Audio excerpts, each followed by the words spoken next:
For 65 years, Larry and Joan have been married, and together they have kids, grandkids, and built a life together.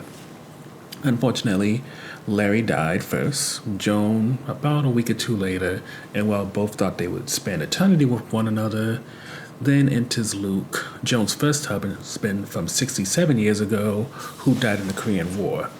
From that point on, Joan finds herself torn between the man she did everything one could with and a man she didn't have a chance to.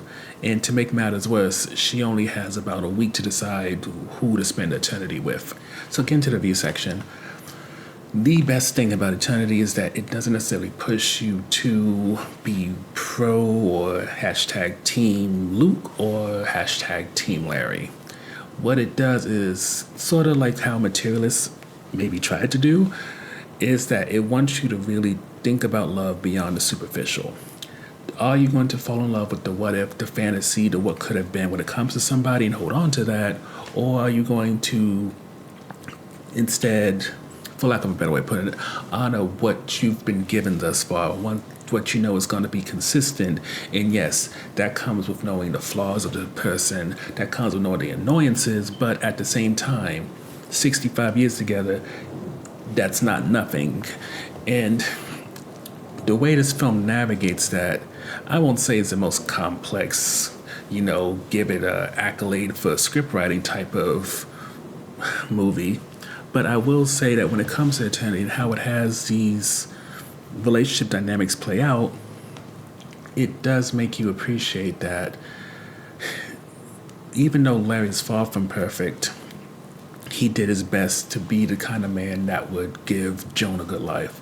And while it's not clear what flaws there might have been with Luke, at the same time, it's acknowledged that he didn't have the chance to see if what he might give off in terms of flaws is something that Joan could manage. Never mind since he was treated like he was a real dreamboat back in the day, it's not clear if he would have stayed the course or if something might have happened where yes, he might have been a beautiful man, married her and everything, but maybe something would come out in terms of what his interests are or who he is after the luster fades away. You really get into Joan's feelings in terms of not knowing which one is truly the good choice. Never mind if maybe the best thing would be to not be with a man at all and just for Joan to spend the rest of her days with her best friend Karen, who's been her best friend for possibly longer than she even knew Luke. And just these options just really kind of push you to really think about the relationships you have, and not just the romantic relationships, but also the friend relationships you have, which makes me think of this YouTube video I was watching not too long ago about how you should start loving your friends more like they was your romantic partners and your romantic partners more like they were your friends, but that's a whole separate thing.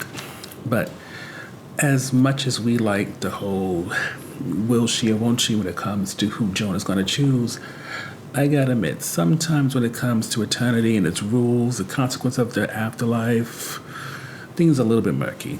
But with this film, it seems it wants to quickly explain away anything that could become controversial or distraction. Like, it doesn't explain who is perhaps the one true God. It just says there's an eternity where everybody who believes that this person is God, you can be with them.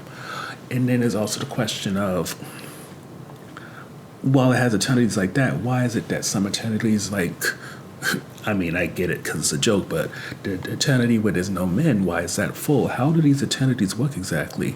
Some of them have been discontinued. Some of them aren't even accessible anymore because they fell out of favor. So how do eternities get created, shut down? How do they get overpopulated, considering it's some type of supernatural world?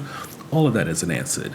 On top of that, it's not necessarily clear if you're supposed to only have 7 days in order to pick your eternity and you decide to stay.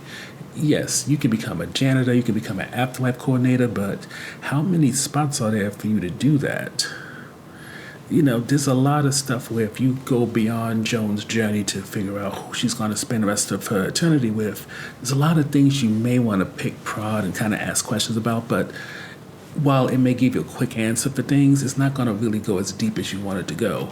Like, one thing you're going to notice immediately is the fact that most people are not beyond 40 except for Joan's best friend Karen. And the push with this film is that the reason you see a lot of kids around is because when people die and they're brought into this new world, going toward their eternity, they are whatever they look like when they were at their happiest. And most people, they were kids when they were their happiest.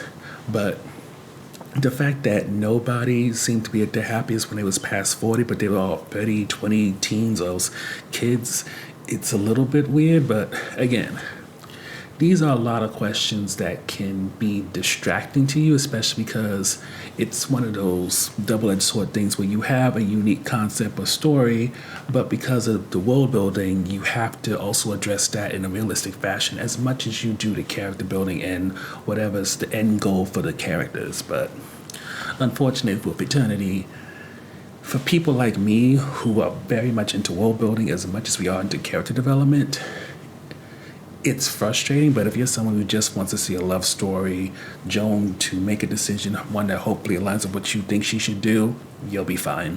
Which is why overall, Eternity very much fits under the A24 label in terms of it being unique, frustrating at times because of the stuff it doesn't cover, but I would say that even with the lingering questions that it gives you, it doesn't necessarily take away from the full experience.